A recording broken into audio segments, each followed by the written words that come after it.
Elmira, Celimênia, Mariana, Angélica, Agnes, Henriqueta, Carlota, são criaturas cinicamente frias ou pérfidas. Os homens de Molière são certamente apaixonados sinceros, mas o amor quase sempre os torna ridículos, como Tartufo, Arnolpe, Georges Dandin. Em suma, Molière fala muito de amor, mas detesta cordialmente. Uma das mais deslumbrantes obras-primas do teatro é a Le Mariage de Figaro. Aí o amor triunfa sob todas as formas entre as personagens. Ele domina Querubim, que não passa de uma criança e que se namora de todas as mulheres. Domina a deliciosa Rosina, tornada condessa, já pronta a ser infiel.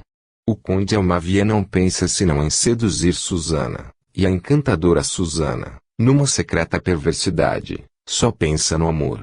Todas as personagens dessa maravilhosa comédia não passam de bonecos movimentados por Eros. No século XIX, mas ainda, se possível, que na literatura, o amor domina sempre. O que não é aventura amorosa é acessório, teatro, romance ou poesia. Seriam necessários inúmeros volumes para entrar nesses detalhes. Tomaremos somente alguns exemplos chocantes. Goethe escreveu inúmeras obras, mas em cada uma delas o amor ocupa sempre o primeiro lugar. Sua obra-prima, sua criação principal é a ópera Fausta, que é nada mais que o desenvolvimento dramático e pungente desta ideia simples entre todas, a que aliás comento neste capítulo, de que o amor sexual é a grande mola de todos os sentimentos. A seu lado tudo empalidece, tanto para o homem como para a mulher. Fausto, que estendeu seus conhecimentos até o último limite, que é matemático, astrônomo, médico, alquimista e até feiticeiro, reconhece que nem a medicina, nem a magia contam que é mister viver para amar. E de seu lado a meiga Margarida, desde que viu Fausto, o adora perdidamente e se entrega. Mefistófeles, os perfumes mágicos, as joias esplêndidas, são inúteis. Só o instinto basta, e sua voz é tão forte que emudece todas as outras, a da religião, do pudor, do amor filial. O verdadeiro demônio que fala não é um cavalheiro de pé bifurcado e de penacho vermelho, é o demônio da espécie que dominou completamente essa pequena mortal para perdê-la. Alfred de Musset, assim como Racine, La Fontaine, Goethe, é o cantor do amor. Victor Hugo também, em Dona Sol, a rainha da Espanha, a Esmeralda, Cosette, celebrou o amor. E Lamartine em Elvira. Aliás, Alfred de Musset, Goethe, Lamartine, Victor Hugo, Petrarca, Byron, Chateaubriand, D'Annunzio, tiveram todos uma vida terrivelmente agitada.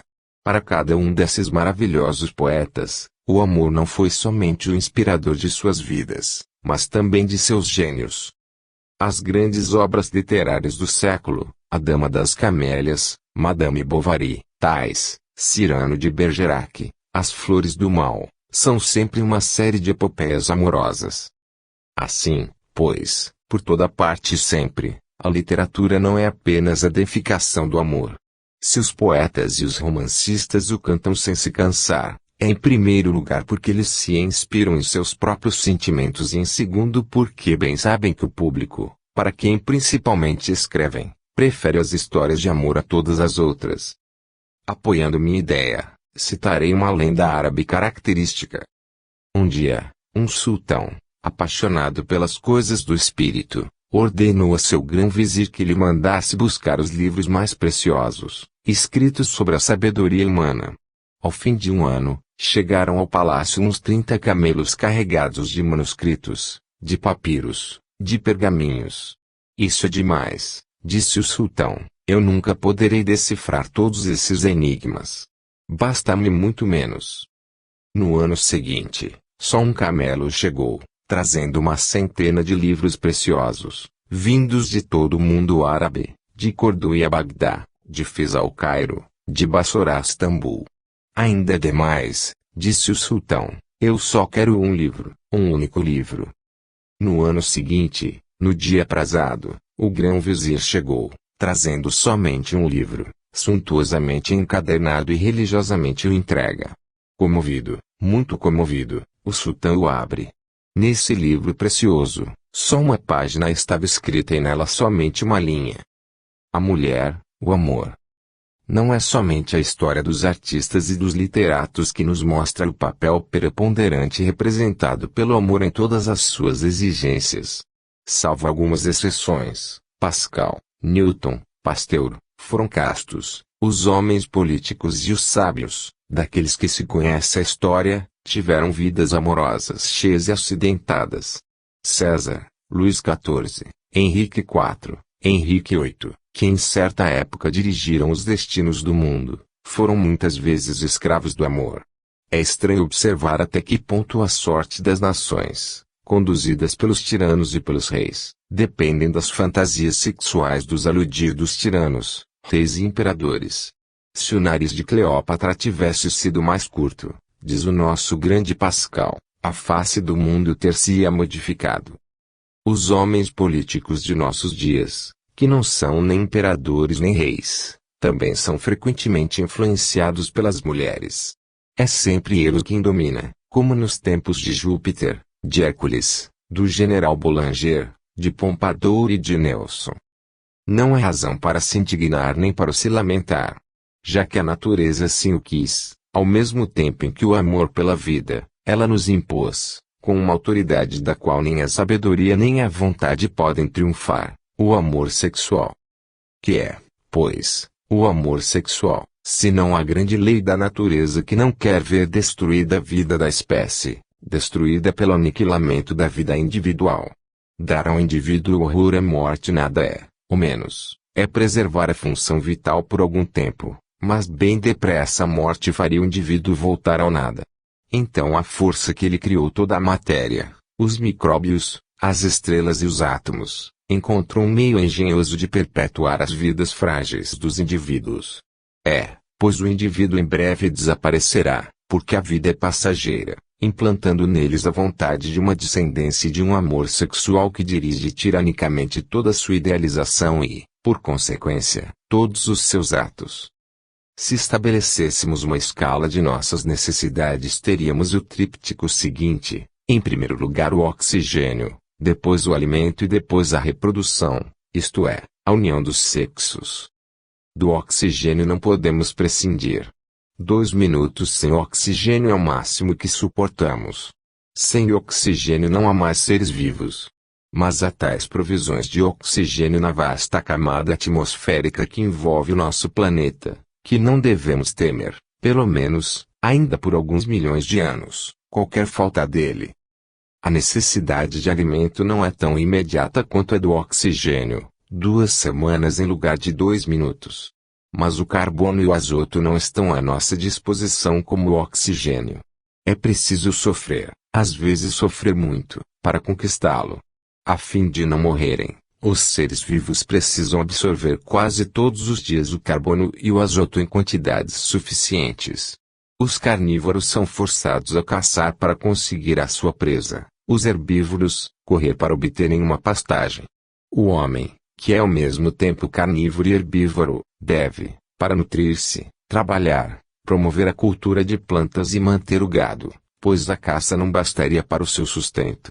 É preciso cavar, lavrar e semear para obter o trigo, o arroz, a aveia, o milho e as frutas. A necessidade de alimentos não é menor que a necessidade de oxigênio, mas não com exigência tão imediata.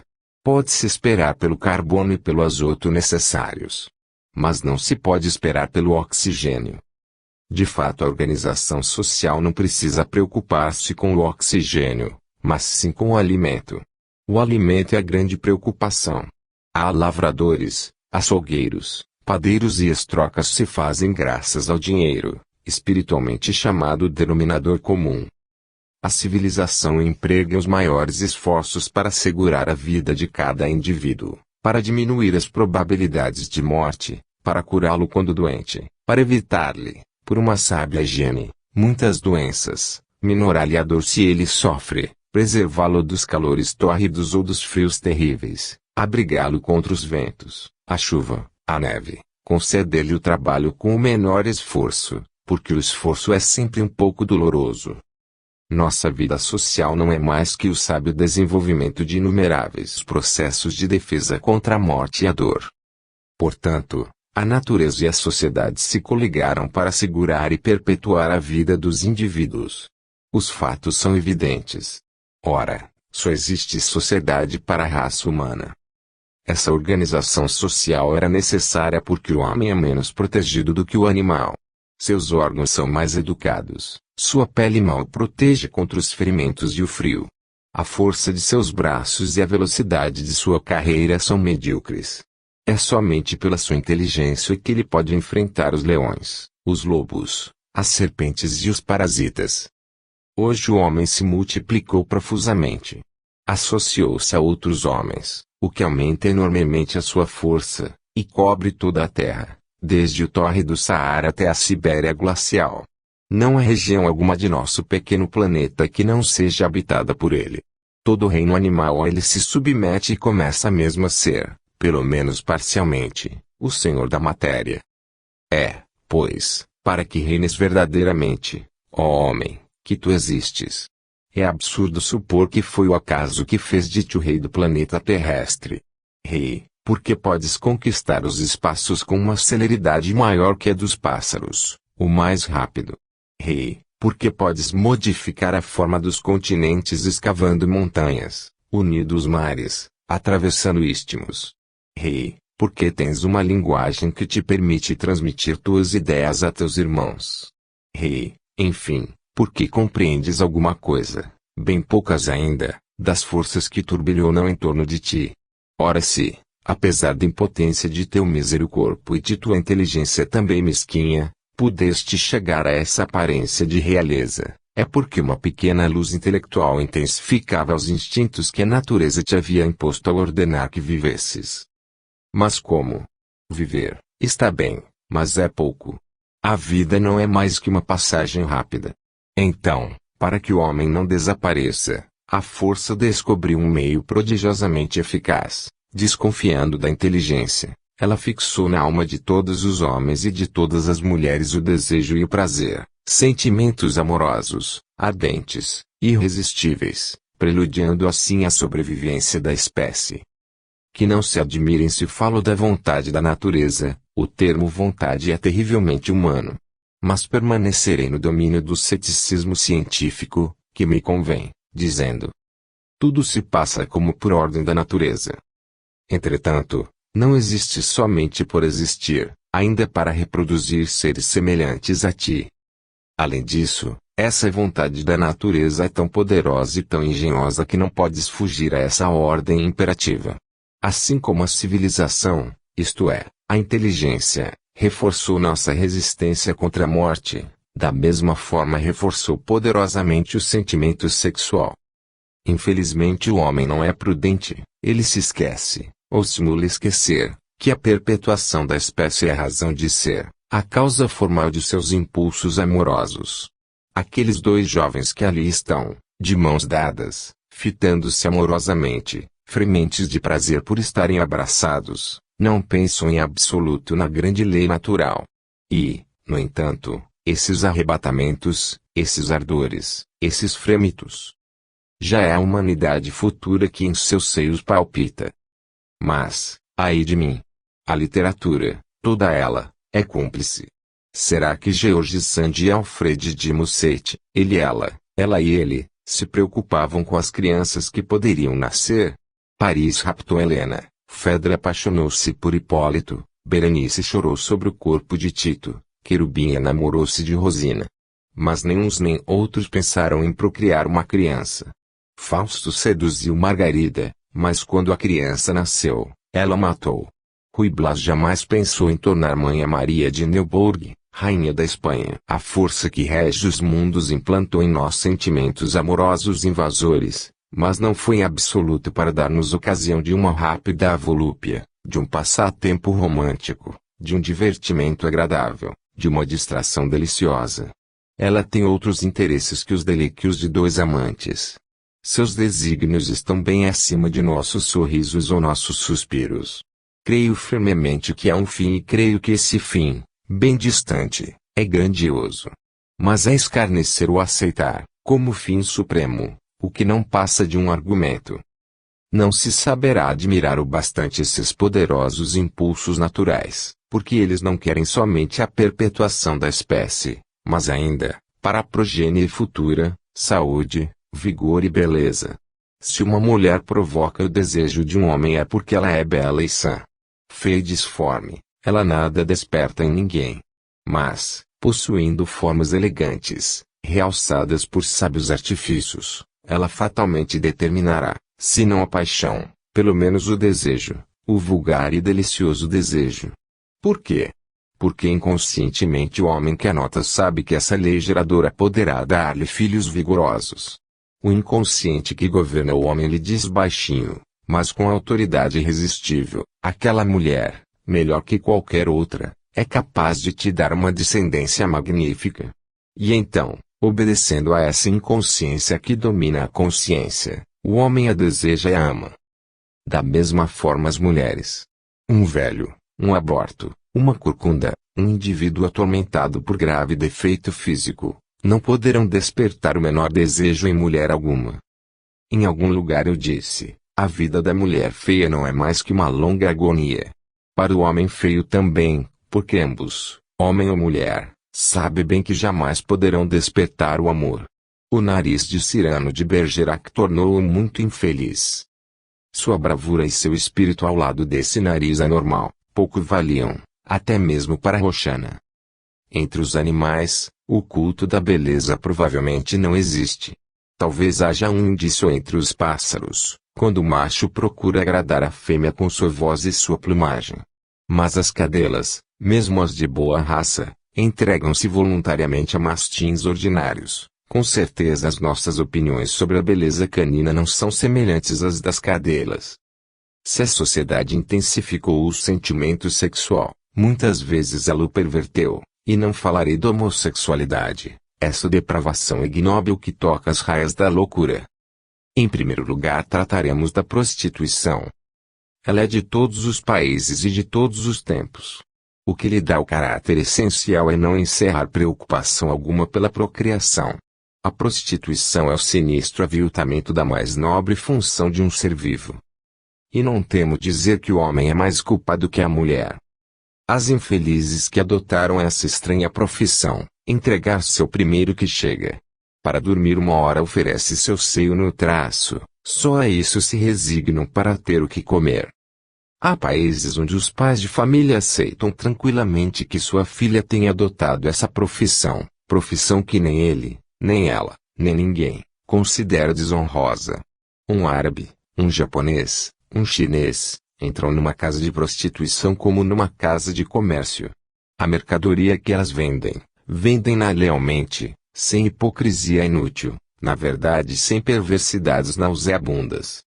No Ocidente, a prostituição, clandestina ou não, a maior parte das vezes é provocada pela miséria. Não podemos, pois, encarar como viciosas, criminosas, essas pobres criaturas que teriam talvez desejado levar uma vida completamente diversa, ter filhos, não o permitindo seus tristes destinos. Seus tristes destinos. Seja. Mas com frequência também uma perversidade inata, precoce, pois ainda bem jovem, a pequena vagabunda abandona facilmente seu primeiro amante para passar a um outro, depois a um outro, talvez para não ficar sozinha e para poder viver. Então, após essas trocas repetidas, elas entram para o rol das mulheres públicas. Não atirarei a primeira pedra nessas infelizes, vítimas de um estado social defeituoso, mas sim nos numerosos homens, jovens ou velhos, ricos ou pobres, que, degradando uma santa função natural, compram, por alguns minutos, em troca de algumas moedas, o corpo viciado dessas criaturas. Indulgente com as mulheres, mas com os homens não. O ato sexual friamente, ou ardentemente, consumado com a primeira mulher que aparece, é obsceno ou bestial, apesar de toda a poesia que procuram impudicamente emprestar-lhe. Entretanto, segundo um velho adágio, depois de tal união, o homem se sente triste. Sente vergonha do que fez. Seu subconsciente chora. Verdadeiramente nada é mais embaraçoso do que se saber onde começa e onde acaba a prostituição. Uma bela jovem aceitar um casamento com um velho porque ele é rico, não é quase uma prostituição? Terei a coragem de dar minha opinião em uma fórmula que provocará exclamações indignadas a muita gente, que se sente culpada. A união dos sexos sem o desejo ou a possibilidade do nascimento de um filho é uma verdadeira prostituição. Em suma, a civilização transformou, aviltou, perverteu as inspirações que a natureza implantou em todos os seres, especialmente em todos os seres humanos. Irei mais longe ainda. Mesmo casamento honesto, razoável, legal, autêntico, que não tem por fim essencial a constituição de uma família e o nascimento de filho não pode ser, salvo exceções, mais que uma medíocre sociedade comercial. Deixo de lado certas uniões nas quais a mulher, nesse caso mais perversa do que a mais perversa das cortesãs, diz: não quero ter filhos. É fatigante. É doloroso. Por preço algum eu me privaria do luxo e do bem-estar. Essas mulheres, existem algumas, sabem perfeitamente, também quanto um médico experimentado, como defender-se de uma funesta gravidez. Creio bem que essas criaturas, se não na América, pelo menos na França, são realmente excepcionais. Quase sempre todo casal deseja ter pelo menos um filho. Sim. Um filho. Ah! Frequentemente o casal aí fica e eis aí o crime, triplo crime, contra a natureza, contra a pátria, contra toda a sociedade.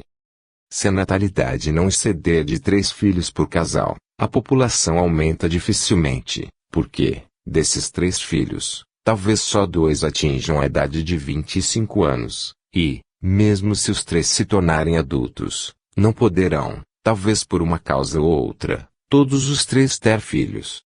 Para que a população aumente e mesmo aumente com dificuldade, é necessário um pouco mais de 3 filhos por casal. Ora, hoje, pelo menos na Europa, salvo na Polônia e Romênia, a natalidade está abaixo desses números, enquanto os povos da Ásia, chineses, hindus, russos, japoneses, têm uma grande natalidade. Assim, os povos asiáticos tendem a suplantar as populações europeias. Diversamente dito, nossa gloriosa civilização greco-romana, honra e esperança da humanidade, será destruída por uma civilização completamente diversa, que chamarei voluntariamente de bárbara, se esse epíteto pudesse ser aplicado a uma civilização. Mas não quero insistir sobre esse futuro cruel, o arrasamento da Europa pela Ásia. Esse seria o assunto de um livro inteiramente diverso, que deveria ser escrito com amargura e indignação. Tratarei da questão não sob o ponto de vista político e social, mas sob o ponto de vista que ouso chamar zoológico. A inteligência do homem que executou tão belas obras não está isenta de certos inconvenientes, de certos perigos graves. Ela permite ao homem, muitas vezes o induz, violar a lei natural. Insulto permanente à grande lei da sobrevivência da espécie. Para a lei que nos ordena viver, há bem pouca derrogação porque o suicídio é excepcional. Ao contrário da lei que impõe a vida da espécie, só existem derrogações. Falemos claramente, sem hipocrisia, sem falso pudor. Não existe um só casal, união livre ou união legal, que não ponha em prática por meio que todos os esposos conhecem, a restrição da natalidade. 2 esposos sãos, jovens e vigorosos, deviam ter um filho, pelo menos de 3 em 3 anos, 1 ano de gravidez, 1 de aletação, 1 para a 3ª gravidez, e assim até que a mulher atingisse 40 anos. Geralmente ela se casa aos 20. Então, numa taxa bem baixa de um filho de 3 em 3 anos, ela deveria ter 6 ou 7. Se a menos é pela vontade do casal. O nascimento de um filho, em lugar de ser, como seria justo, um fato natural, tornou-se um fato voluntário, econômico e social. Vós todos que me ledes, tende coragem, por uma confissão leal, feita intimamente, para reconhecer esta verdade insigne. Todos, sim, verdadeiramente todos, mesmo os melhores, vós limitastes o número de vossos filhos. Um de meus mestres, homem de coração, Excelente sábio, teve a audácia de um dia me dizer, é uma falta de juízo ter-se mais de 2 filhos. Ah! Optimi corrupti pessima. E uns e outros, vós todos inventastes razões especiais para agir dessa maneira. Não se pode alimentar uma família numerosa. A saúde da mulher requer cuidados, razão abominável, pois o nascimento de um filho, conforme a opinião de meu sábio amigo, Apinardi, é necessário à saúde da mulher. Pode-se dar a essa criança uma educação conveniente. Precisamos manter a nossa vida. Não sei mais quantos motivos razoáveis ainda nos apresentam. Então, se os meios habituais foram insuficientes ao recurso do aborto, fracamente combatido pelas leis insuficientes, aliás leis quase nunca aplicadas, apesar de sua indulgência escandalosa. Não é somente a limitação de nascimentos que se aplica a essa intelectualidade criminosa, mas ainda, após o nascimento da criança, isto é, a amamentação. As mulheres não querem mais dar o seio ao recém-nascido. Médicos, parteiras, farmacêuticos, industriais de todos os ramos, incitam-nas a práticas miseráveis, inventaram leites de todas as espécies, drogas que são para os bebês verdadeiros venenos, não obstante seus impertinentes reclames. Oh, como! A natureza deu à mulher uma glândula mamária, ornamento de sua beleza, que fornece o único alimento conveniente, digo firmemente o único, e a mãe nega-o a seu filho. Isso é quase um infanticídio e um infanticídio para o qual se alega uma infinidade de razões ridículas. Pinardi, em grandes caracteres, colocou em sua clínica esta frase admirável: a criança tem direito ao leite de sua mãe. Oh! Bem sei que assim falando do casamento, da natalidade, do aleitamento, vou provocar indignações, cóleras, zombarias, talvez silêncios desdenhosos, mas não faço caso disso. Há muito tempo eu me libertei da opinião pública e esse respeito minha opinião, bem distante da opinião pública, é inabalável. É mister obedecer à lei natural. Todo palavrório dos políticos, dos economistas, mesmo dos fabricantes de leite, não prevalecerá contra a lei natural. Quanto mais avanço em anos, tanto mais me convenço de que nada é melhor do que o leite de mulher para nutrir um bebê. Em breve, tanto cercamos a nossa vida pessoal de cuidados meticulosos, que nos engenhamos a combater com todas as forças as leis que regem a perpetuação da espécie. Felizmente para a espécie humana, nada temos a recear, pois os asiáticos lá estão. Mas é permitido lamentar a extinção futura, quase fatal, da raça humana. Contudo, ainda me resta alguma esperança, não que eu nutra a louca ilusão de crer que as minhas palavras encontrarão eco. Mas imagino que a inteligência dos brancos não os conduzirá ao aniquilamento. Os europeus compreenderão que está no interesse imediato de cada indivíduo e de cada nação não desaparecer diante dos bárbaros.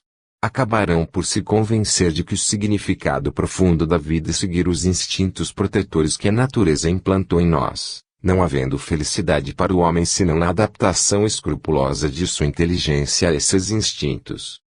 E, além disso, envelhecer sem posteridade é condenar-se a uma velhice miserável. Portanto, em se colocando sob o ponto de vista de um egoísmo vulgar, é uma grave falta. Por que existes? Pergunto. Em primeiro lugar para existir e em segundo para ter filhos. Et nati naturum et qui nascentur habilis. Eis aí a lei universal, a lei de outrora e a lei de hoje, a lei do Antigo e do Novo Testamento, a lei dos nacionalistas, a lei de todos aqueles que pensam, a lei de todos aqueles que querem ser dignos do nome de homem. Mas é necessário ir mais longe, bem mais longe e ver o que poderemos esperar. Tu existes e deves ter filhos, porque é para o escopo da humanidade uma grande esperança. Segunda parte. A grande esperança. Livro 1. O mundo habitual. Donde viemos? A resposta não é duvidosa.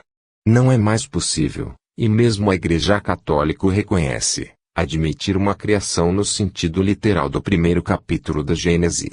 Os seres, no correr dos séculos, modificaram-se a tal ponto que, derivando de um primeiro protoplasma original, de onde saem eles, adquiriram, graças a transformações graduais, uma complicação extraordinária.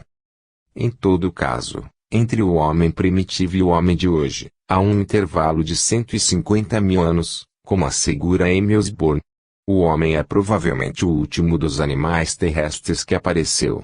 Portanto, admitamos como possível, e mesmo provável, que sua evolução progredirá ainda e que daqui a 100 mil anos ele se transformará mais que superficialmente, de sorte que o homem futuro será tão diferente do homem atual quanto um selvagem da Nova Guiné é diferente de um acadêmico.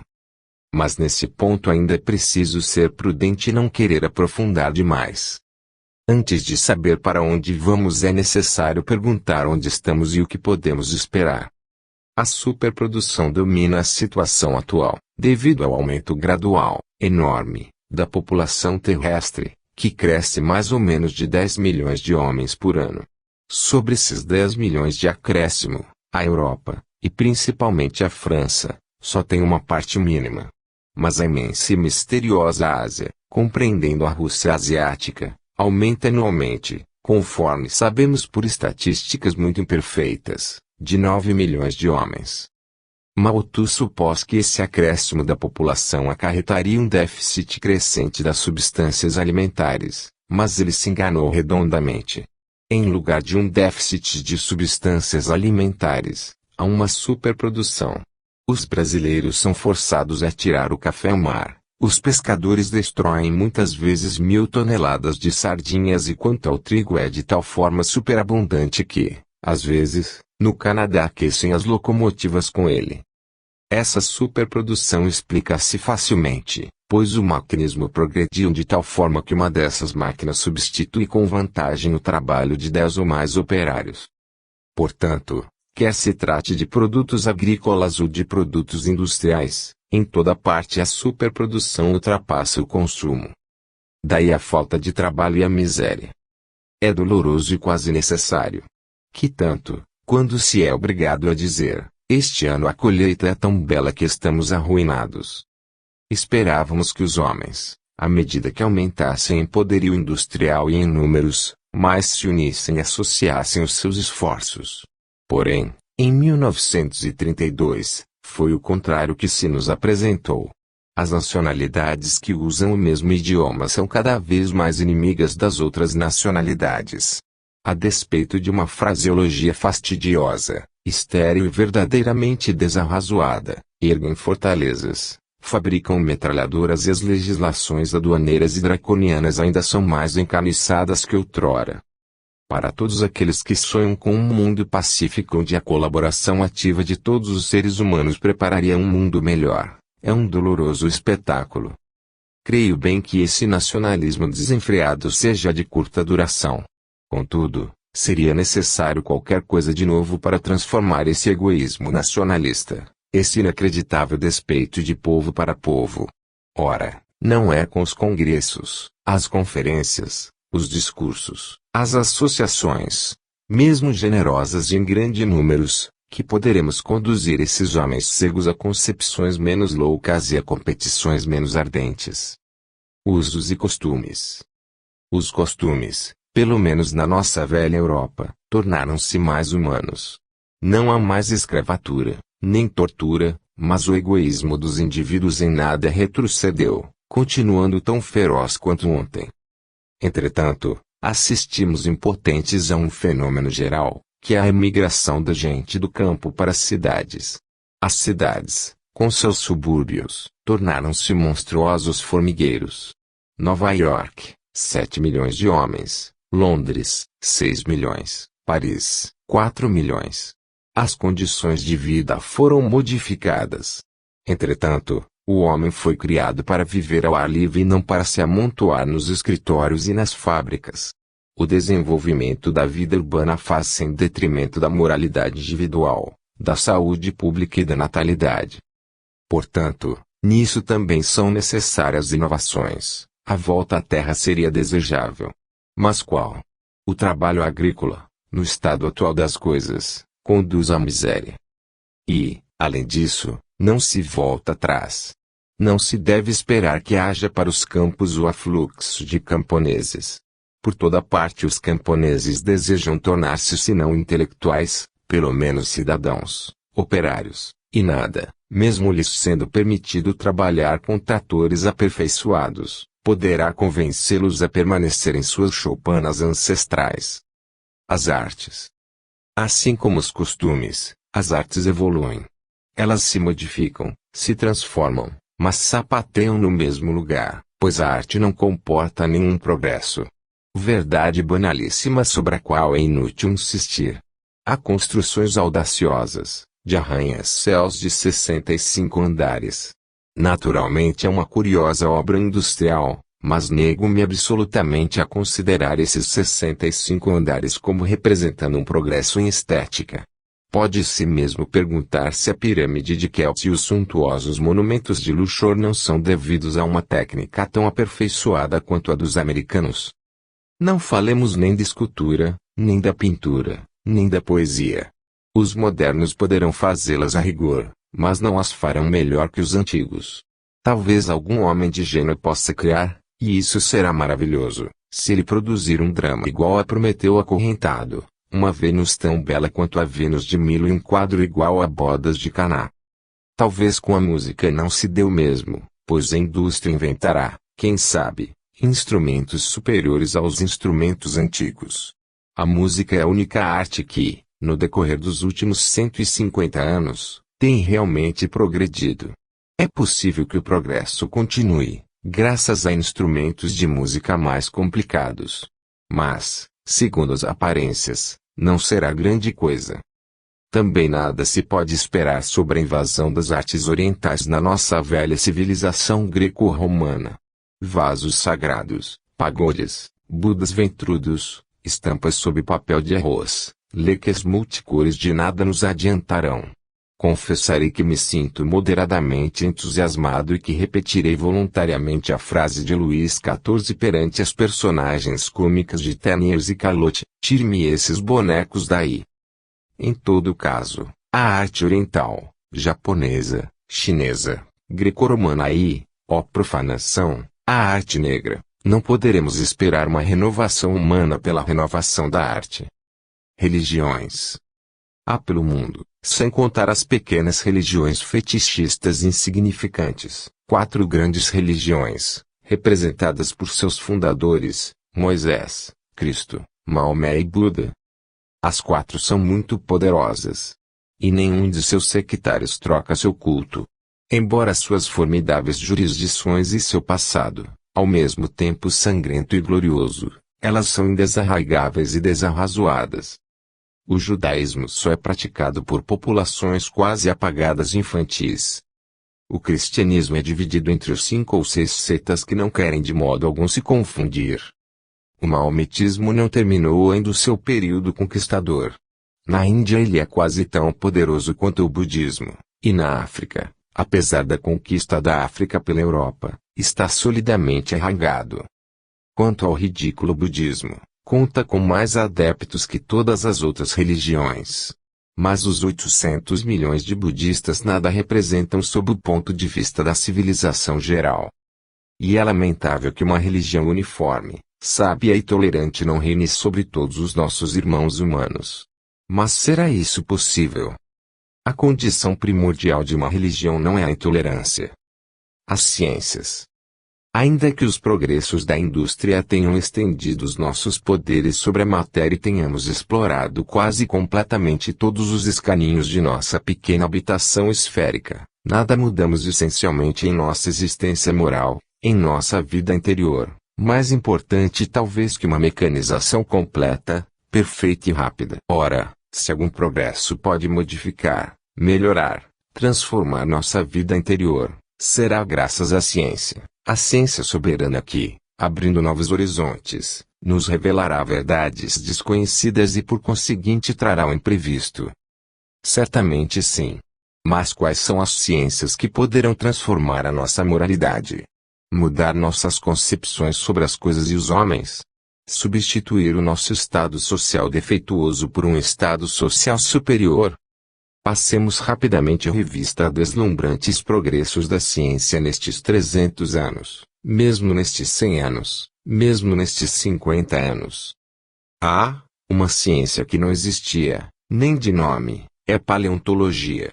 Encontraram-se na Terra vestígios de seres inumeráveis, tendo outrora vivido e prosperado, e dos quais hoje nada mais resta que despojos fósseis. É, portanto, a história da Terra que se pôde, bem ou mal, reconstituir. Prodigiosos e imensos répteis, fetos colossais, amonites enormes. Sabemos que, há mais de 100.000 séculos, a Terra era povoada por outros seres diferentes dos atuais. Conseguiu-se reconstituir a pré-história do homem, porque foram encontrados vestígios de sua indústria primitiva. Há ainda muita incerteza sobre o momento em que o homem apareceu. Teria sido há 50.000 anos. Ignora-se. Mas pouco importa. O homem é provavelmente o último feito da criação. Seguramente é um progresso termos encontrado esses raros testemunhos de nossa pré-história, mas isso em nada modifica o juízo que fazemos do nosso estado atual. B. Prossigamos. Já que os seres assim se transformaram, essas mutações são os indícios de uma transformação das espécies. A forma dos seres que passam sua curta existência na superfície da Terra está em perpétua evolução. A modificação parece-nos muito lenta, apesar de ser muito rápida sob o ponto de vista dos séculos que se sucedem. Na história do mundo, 10.000 séculos nada mais são que um ponto. Admiro certamente o imenso esforço dos pensadores e dos pesquisadores que demonstraram essas mutações vitais, mas não podemos infelizmente ultrapassar os limites dessa simples constatação, nem prever, por pouco que seja, qual será em um próximo, ou longínquo, por vir a morfologia do homem futuro. C. Depois de Lavoisier, a química fez progressos enormes. Confundindo-se com a física, ela pôde aprofundar a estrutura íntima da matéria. Conseguiu-se mais ou menos retroceder à profunda concepção de Epicuro. A matéria é desconhecida, granulosa, constituída por átomos cuja pequenez confunde a nossa imaginação, pois existem 1.000 milhões de átomos num miligrama de hidrogênio. Cada um desses átomos representa, por si só, um mundo. E, como se houvesse, no grande como no pequeno, uma organização homóloga, cada átomo é um mundo solar em miniatura, constituído por um núcleo central análogo a um Sol, em torno do qual volteiam os elétrons negativos, análogos eles próprios aos planetas. Conseguiram-se medir a velocidade, a energia, o número desses átomos, como se mediram a velocidade, a massa e o número dos planetas que gravitam em redor do Sol. Certamente isso demonstra o poder do gênio humano. Mas, no fundo, que haja mais ou menos elétrons negativos em torno do núcleo central, que sua velocidade seja mais ou menos grande, que eles desprendam mais ou menos íons quando o átomo se desloca. De fato isso nada importa quanto às ideias de paz e de justiça, nem às esperanças de felicidade que devem iluminar a nossa vida interior. Tudo é admirável nesse microcosmo cujo espetáculo nos assombra, mas esse microcosmo não intervém na nossa vida interior. Ele é pequeno demais para nós. D. Ao lado do microcosmo há um megacosmo que instrumentos cada vez mais poderosos e observações cada vez mais precisas nos ensinam, não a conhecer, mas a pressentir. Os astrônomos viram no imenso cosmos que nos rodeia o universo as ilhas análogos à nossa Via Láctea, tão grandes e muito mais remotos. Essas milhares de nebulosas, universos ilhas, são povoadas de milhares de estrelas, assim como a nossa Via Láctea. Algumas dessas nebulosas estão a 100 milhões de anos-luz, 300.000 km por segundo. Assim, pois, o número de estrelas, e de planetas por conseguinte, é imenso. Assim também imensa a distância que as separa e delas nos separa. E as palavras faltam-me para indicar a pequenez de nosso mundo solar no universo. Pode-se provar ainda que os espaços interplanetários não são vazios. Uma matéria prodigiosamente tênue os preenche. Mas, apesar dessa tenuidade, o espaço é de tal forma vasto que a massa dessa matéria difusa é enorme. E no entanto o vácuo desses espaços interestelares é muito maior que os que podem fazer os nossos mais hábeis instrumentos. Assim como a vida na superfície terrestre, Esse megacosmo do mundo estelar está em evolução perpétua. Há estrelas que mudam de esplendor. As novae devidas, segundo as aparências, ao encontro de duas estrelas, encontro que produz sem dúvida um cataclismo inaudito, do qual não podemos conjeturar a intensidade. Em lugar de crer na imobilidade do céu, eis-nos forçados a admitir que ele muda constantemente. Para dizer de passagem, se me pedissem que apresentasse alguma prova do poder intelectual do homem, eu diria que nada é mais extraordinário que poder conhecer pela análise espectral a composição química de um astro que é luminoso há 100 milhões de anos. Portanto, o conhecimento, sempre imperfeito, desse maravilhoso megacosmo, assim como do microcosmos, não mudará nada de nossa trágica existência terrestre. Vivemos num mundo diverso. É o biocosmos. O sol aquece-nos. O oxigênio, o carbono e o azoto alimentam-nos. Eis bem distantes dos abismos do megacosmo e do microcosmos e forçados a limitar o nosso eu e o de nossos irmãos humanos ao biocosmos. Também não prevejo que, aprofundando suas tenebrosas grandezas, mudemos alguma coisa de nossa existência. Em conclusão, a física e a química fazem-nos conhecer alguns dos mistérios do microcosmos, como a astronomia alguns mistérios do megacosmos, mas estamos muito distantes do mundo que nos interessa, socialmente, psicologicamente e moralmente, isto é, do biocosmos. Nem a zoologia, nem a botânica, essas duas belas ciências que venero profundamente, nada nos podem ensinar sobre o destino dos homens. Supondo-se que apesar de se ter dominado e descrito todas as plantas, todos os animais terrestres e marinhos, nós moralmente em nada avançamos.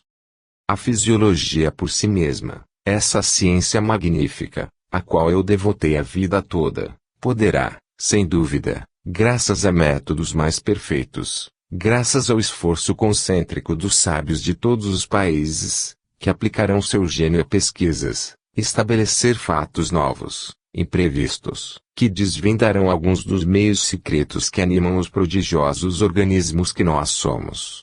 Viveremos sempre no mesmo plano. As leis da vida melhor aprofundadas permanecerão sempre as leis da vida animal. É certo que os dois grandes males que pesam sobre a nossa frágil existência são a doença e a velhice, sua terrível irmã. A medicina fez grandes progressos desde há meio século. Ela ainda o fará, isso é absolutamente certo. Chegaremos talvez a descobrir o meio de combater os micróbios e o vírus que dizimam a pobre humanidade. Admito mesmo que os problemas resolvidos por medidas higiênicas rigorosas, profilaxias sábias, terapêuticas eficazes, tenham vencido o câncer e a tuberculose, como também quase foi vencida a loucura, o tifo, a peste e o cólera. Espero até nesta concepção otimista de um futuro mais ou menos próximo, que também tenha subjugado a sífilis e o alcoolismo. O número de mortalidades então não será mais como o de nossos dias. Homens e mulheres atingirão uma idade avançada e a média da vida será de 90 anos, em lugar de ser de 55, como no presente. Pois bem. E depois? Que se viva mais tempo, isso pouco mudará a nossa alma. As condições da vida social e moral permanecerão as mesmas. Haverá nas sociedades humanas muito mais velhos que atualmente. Isso é tudo. Portanto, não seria uma grande vantagem retardar essa determinação progressiva de nossos órgãos, triste lei da velhice. Não ignoro que inventaram métodos de rejuvenescimento pela infusão de um sangue jovem por diversas injeções orgânicas, mas os resultados, aliás duvidosos, não podem ser senão medíocres sob o ponto de vista de nossa felicidade. Na realidade, é pouca coisa o ter se prolongado a juventude de 15 ou de 20 anos. Sob pena de demência nós não podemos supor que algum dia a juventude dos indivíduos seja permanente, nós todos estamos condenados a morrer e a nos gastarmos, não há exemplo algum no mundo orgânico, e mesmo no mundo mineral, de uma máquina cujas rodas, funcionando, não terminem por se alterar. Por mais poderoso que seja esse hipotético rejuvenescimento, jamais deixará de ser parcial e temporário. Então de que servirá? Se fiz minhas reservas relativas à seleção humana, não é para supor uma nova espécie humana, tendo mais vigor e longevidade, e na esperança de que a qualidade que é a essência própria do homem, isto é, a inteligência, aumente talvez em poderio e em extensão e que então tenhamos uma concepção das coisas completamente diversa, menos incoerente e menos mesquinha que nossa concepção atual. Mesmo admitindo a vitória contra todas as moléstias, um rejuvenescimento de alguns anos, o que é talvez um otimismo ridículo, não chegaríamos a uma mudança radical na constituição das sociedades e das individualidades humanas. O pensar do homem não se transformará. Sua esperança não se engrandecerá. Para certificarmos dessa impotência do progresso científico e industrial para transformar nosso estado de alma, vamos imaginar os sentimentos de um homem medíocre do século XVI, contemporâneo de Montaigne. No ano de 1560 não existia coisa alguma que constitui nossa vida mecânica. Não se conheciam nem a luz elétrica, nem mesmo as velas. Não se fazia senão uma vaga ideia de todas as noções da física. O peso do ar era desconhecido. Admitiam-se os 4 elementos, a terra, a água, o fogo e o ar. Nem Kepler, nem Galileu haviam falado do movimento de rotação dos planetas em redor do Sol, não conheciam a álgebra, nem o cálculo integral, não havia telescópio nem microscópio, nem termômetro, nem máquina pneumática, a circulação do sangue era desconhecida, a paleontologia não existia e, com mais razão, as assombrosas descobertas modernas como o telefone, a telegrafia, a fotografia e a bacteriologia. A química nada mais era que uma aglomeração de ideias infantis, quase tão ridículas quanto a medicina dessa época. Pois bem, apesar dessa ignorância, apesar desses erros, o estado de alma do homem medíocre no século XVI semelhava-se estranhamente ao nosso estado de alma atual. Certamente, os nossos ancestrais iam com menos rapidez de um ponto a outro, não tendo nem as estradas de ferro, nem os automóveis, nem os aviões, nem os barcos a vapor, mas em que os automóveis, as estradas de ferro, os aviões e os barcos a vapor transformaram o estado de alma dos homens. Os costumes mudaram tão pouco que um burguês, um operário, um camponês do ano de 1560 se reconheceria exatamente nos camponeses, nos burgueses, nos operários de 1932. Os costumes modificaram-se, mas a alma permaneceu a mesma. Mesmos cuidados, mesmas esperanças, mesmos receios. O francês de 1560 é quase o francês de 1932. Do mesmo modo, sem lugar de comparar os homens modernos aos homens do século XVI, nós tomássemos os galos romanos do tempo de Trajano, por exemplo, os habitantes de Nimes, de Marsella, de Lyon, do Vale do Reno, veríamos que estes pensavam quase como seus descendentes de hoje. Seria loucura negar que houve enormes mudanças mecânicas na vida dos homens. Mas, porque se tem uma máquina de costura, uma navalha mecânica, um estilógrafo, um datilógrafo, um telefone, um receptor de TSF, um álbum de fotografias, quinina, clorofórmio, um automóvel, um cinema, não se sentirá transtorno algum em nossa vida interior. Podemos apenas melhor combater as doenças. Comunicamos-nos mais facilmente com os nossos semelhantes, temos jornais cotidianos e mesmo radiotelefonias que nos dão, a cada momento, notícias exatas e detalhadas do que se passa em nosso globo terrestre. Mas conservamos sempre, sobre a origem dos homens, a vida e a morte dos indivíduos, as mesmas ideias e a mesma preocupação de ganhar o pão cotidiano e de obter um pouco mais de luxo. O vestuário muda, o adorno transforma-se, mas apesar dessas variações no vestuário e no adorno, os atores de hoje semelham-se aos atores de ontem. Os sentimentos, as emoções não diferenciaram. Poderemos esperar outra coisa? Se não houver uma mutação radical em todas as nossas ideias, não e não. O desenvolvimento, o quanto considerável nós o supunhamos, das artes, das ciências e da indústria, em nada mudará a mentalidade das sociedades humanas.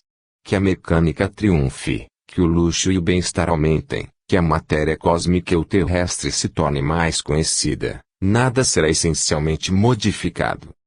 A ciência metapsíquica. Entretanto, ao lado de nossas ciências clássicas, há uma que ainda permanece num estado de esboço tão rudimentar que quase não se pode, em 1933, dar-lhe o nome de ciência. Produzem-se em torno de nós fatos inverossímeis que parecem absurdos e que registramos com hesitação, e mesmo com algum terror, sem poder reatar por uma cadeia contínua esses fenômenos disparatados. Vivemos todos, sábios e leigos, como se os nossos pobres sentidos, com auxílio ou sem o auxílio de instrumentos aperfeiçoados, nos revelassem a realidade das coisas e das causas.